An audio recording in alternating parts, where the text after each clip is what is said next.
thoughts? Sure. Thank you, Mr. President. Thank you for being here today. And I do just want to give a brief statement about Governor Baker's budget, which is a good first step in addressing the budget deficit and crafting a budget plan for 2016.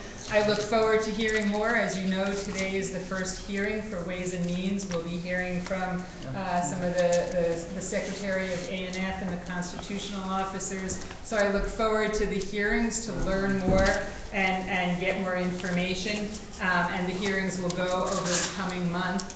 I'm also starting to meet with my colleagues in the Senate to hear their budget priorities and issues that are important to them. So I'm collating all of that information and their ideas. I've asked them all to come up forward with any ideas they have. I'm willing to listen to anything.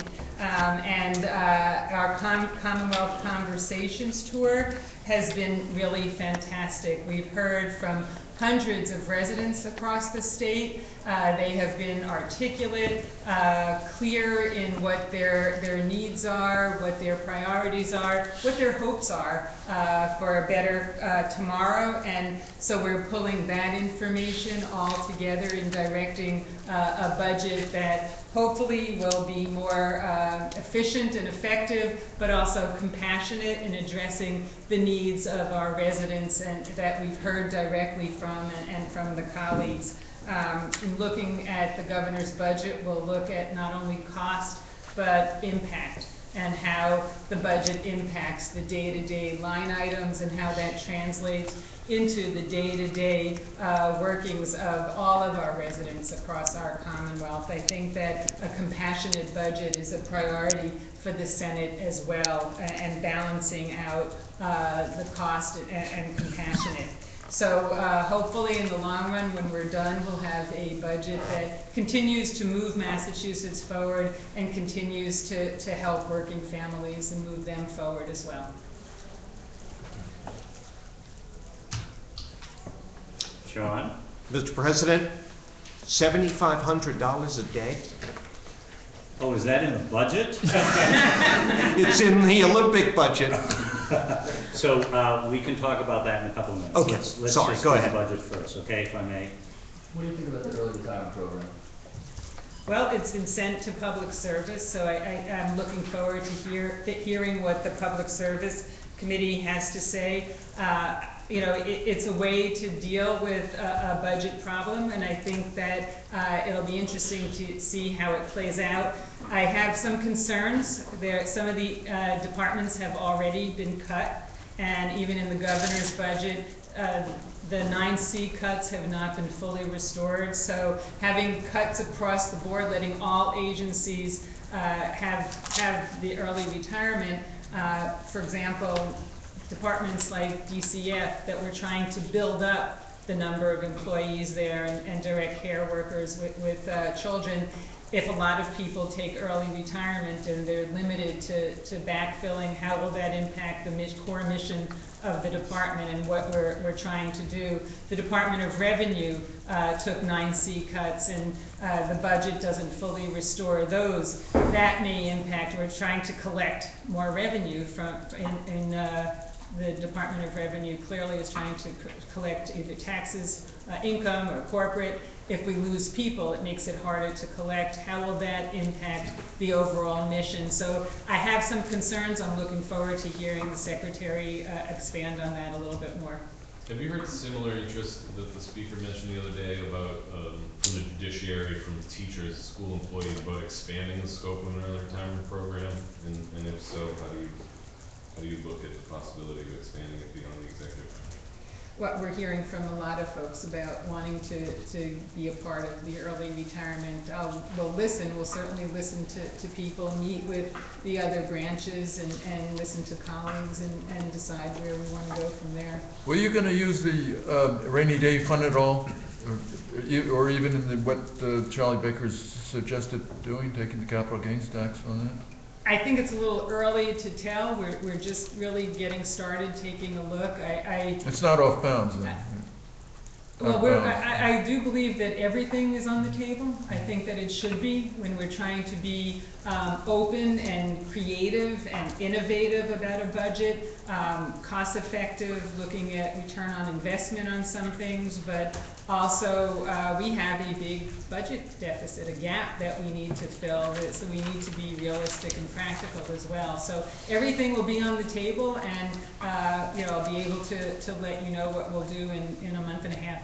Is What it, about the idea of eliminating the film tax credit and doubling your income tax credit? The earned income tax credit is a terrific way to get more money into the pockets of low-wage earners. It not only helps those families directly, but it also helps the ripple impact of that is magnified multiple times because it's spent on what we have been referring to as Main Street, the local shops, the supermarkets, the cleaners, the restaurants, the stores in our towns, and that is really helpful. So I believe that it is a priority, but I don't believe that it has to be Sophie's choice. And so I think that as we go and take a look at the film tax credit, we should be looking at all tax credits. We should do that regularly for all of the incentives and credits, making sure that they're actually accomplishing what they were set out to do, and not just focus on the film tax credit.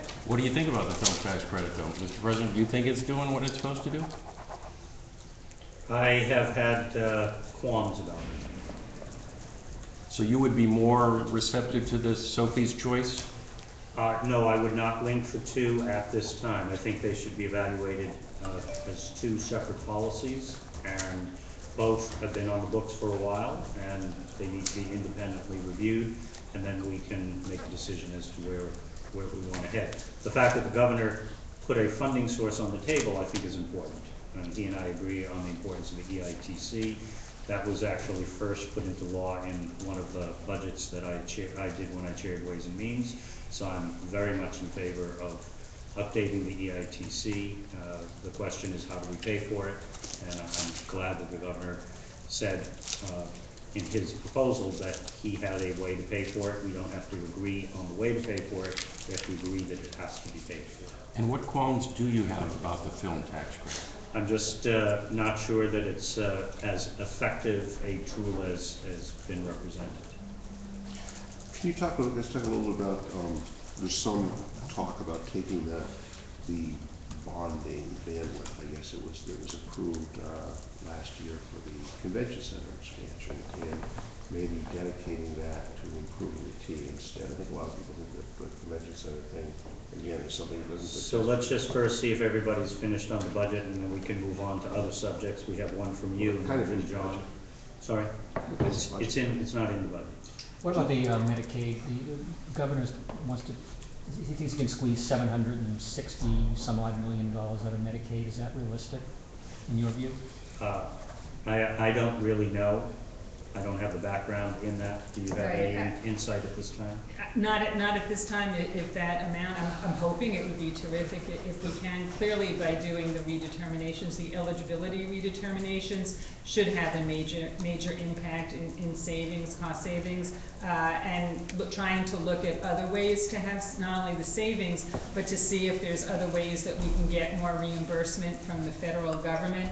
We've been successful in the past in certain areas where sometimes by just looking into filling out a different form or filling out the same form even differently, there are ways to get some money. We need to really capitalize on that more, and I'm glad Senate President has appointed a committee to look at that in the intergovernmental committee that I'll be working with really closely to see if there are ways to have more reimbursement, particularly for Medicaid.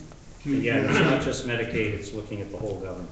We're leaving a lot of federal money on the Do you guys have a sense of whether it's realistic to hold local aid funds in this budget, what the government would like to do?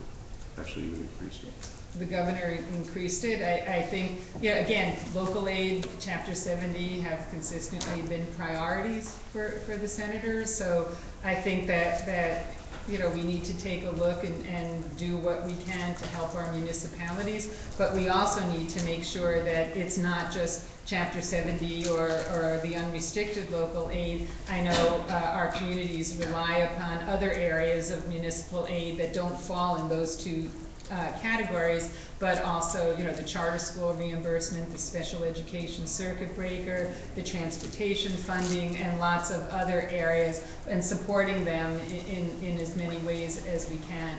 But we can't have a budget that does everything for everybody, so we'll have to have some decisions along the way. The first benefit of having expanded gaming is reflected in this local aid question in this budget, because $83 million is booked for slot revenue to the state, which then allowed the governor to actually ensure that we were able to not cut local aid, in fact, increase it ever so slightly.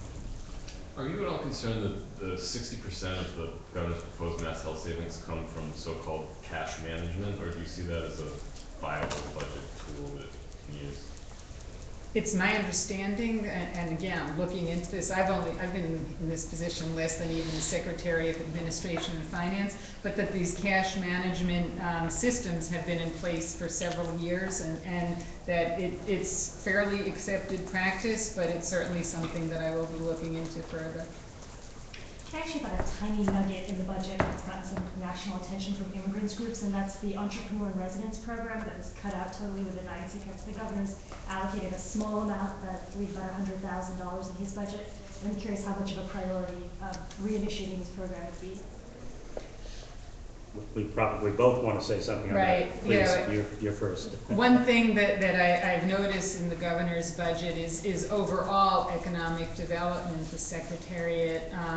There are some areas that took pretty big hits, and I believe that government still has a role in helping to provide some tools for the private sector creates the jobs, but government can provide tools and facilitate bringing people together, or the Entrepreneur in Residence is a program that I believe has a benefit. There's lots of other programs that have a benefit that, you know, we will certainly be taking a good look at and looking at ways to see what we can do.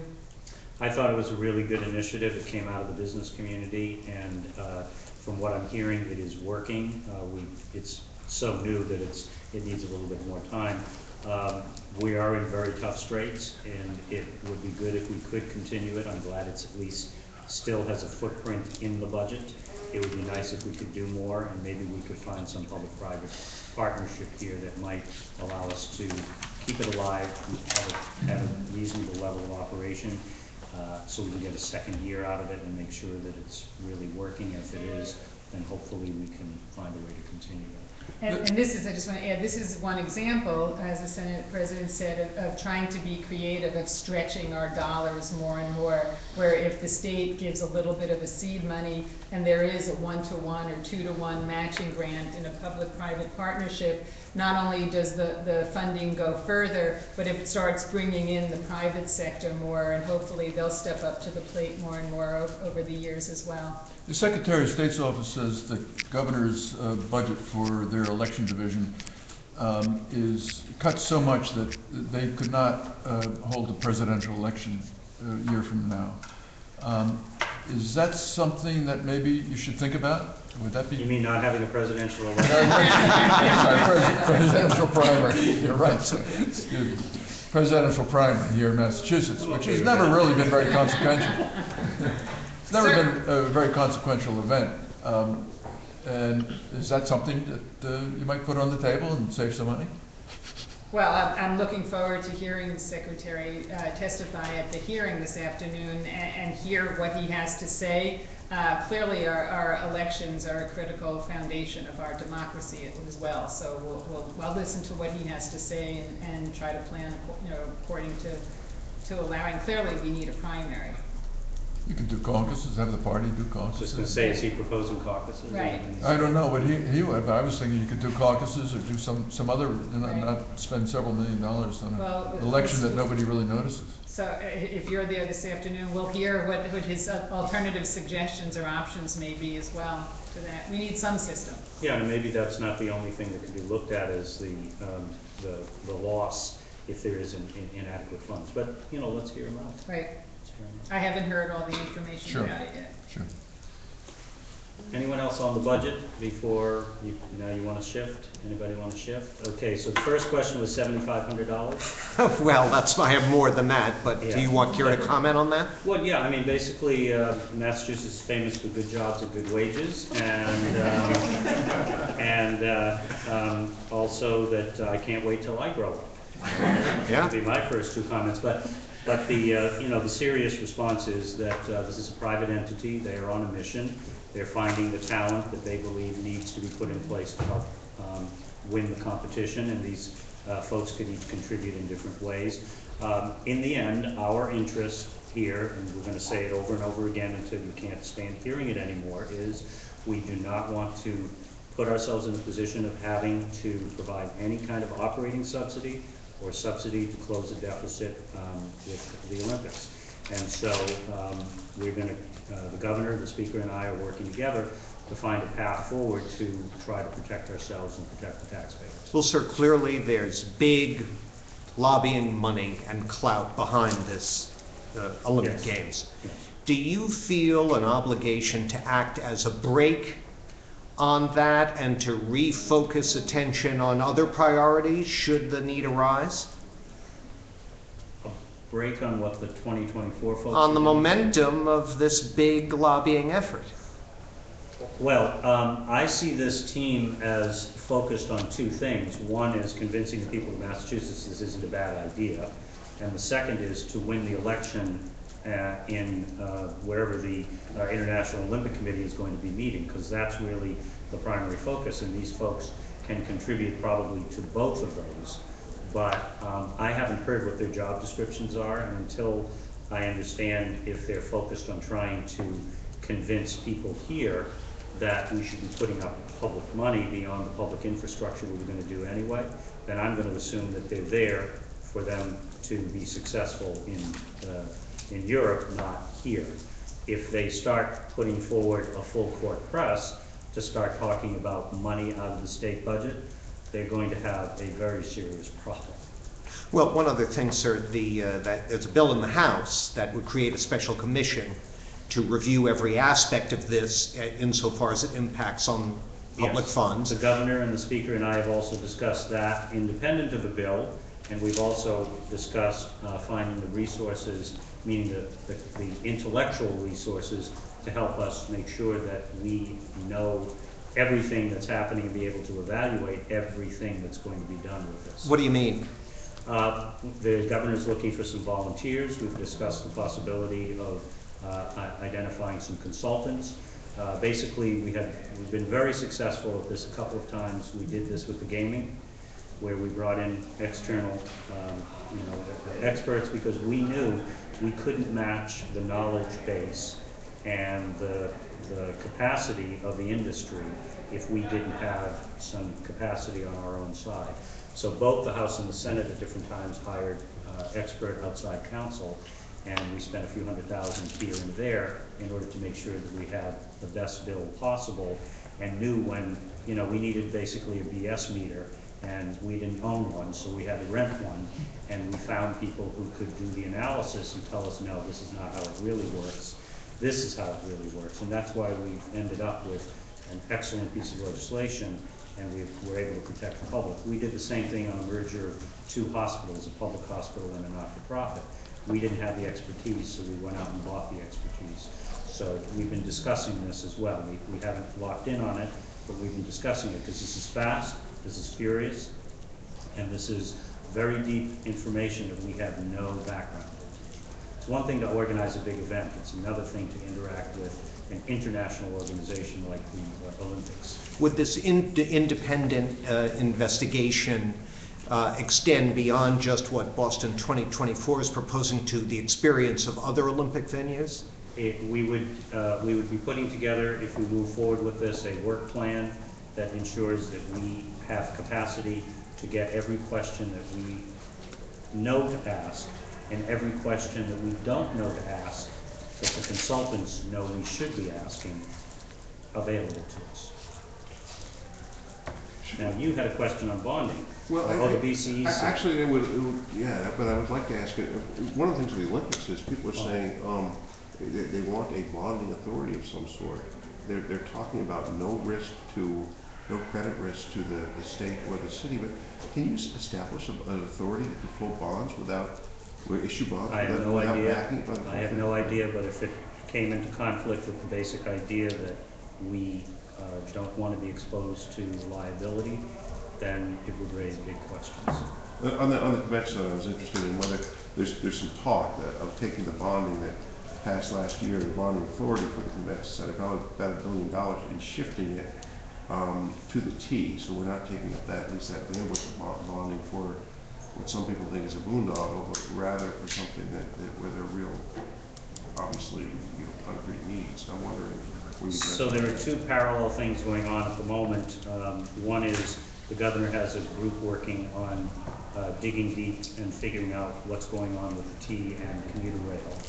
And then on the other side, the governor the legislature has already authorized, and the governor has responsibility to decide whether he wants to sign certain documents to allow the BCEC to move forward. And so the governor is reviewing both at the same time, and information will eventually come together, and he will decide what he wants to do. He has total control at this point, as I understand it, on the BCEC. And it's a 5-year bond authorization, so he can do it any time until that bond authorization expires.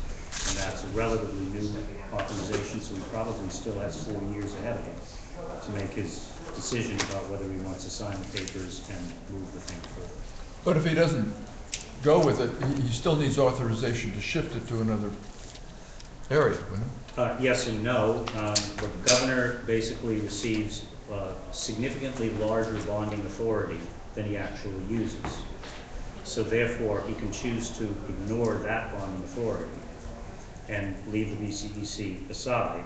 He can also come to the legislature and file legislation for a transportation bond or something else, and we can then move forward on that quite independently. And then he will just have more bonding authority, and he will decide within the bond cap which projects he's going to move forward with. So they do not have to be linked, and some people are linking them, but they don't have to be linked. It's two separate sets of decisions. And in the prior transportation bond, we did include some language, or some that would go to the T for the cars for the red line, green line, and orange line, and other areas. So again, it's up to the discretion of the governor whether or not he actually signs the line to authorize the release of the funds. Could we rescind the BCEC bonding authority and approve new bonding authority for something else? Well, there's two things you could do. One is, you're asking a theoretical question. Yes, you could file legislation to rescind it. You could also let it sit in place and have it expire without it ever being used. It accomplishes the same thing. And then you can file legislation to create new bonding authority for other purposes, and that does happen rather regularly. And transportation, we usually do at least once every 2 to 5 years. You're not, doesn't sound like you're considering rescinding the authorization? Such a request has not been made. Just to clarify. Anyone is free to file legislation to do anything they want. The red and orange line, the funding for the red and orange line cars, has that not been put out to bond at this point, or where is that? I don't think we would know that. I think you'd have to talk to the Transportation Secretary or the MBTA. We don't keep track of which bonds go out. We may watch our own little projects along the way, but we don't watch every bond. We don't watch every bond authorization. Anyone else? With that, then maybe we'll thank you, and we'll call you again for another time. We appreciate you showing up for these conversations and hopefully finding them valuable. Thank you very much. Thank you, sir.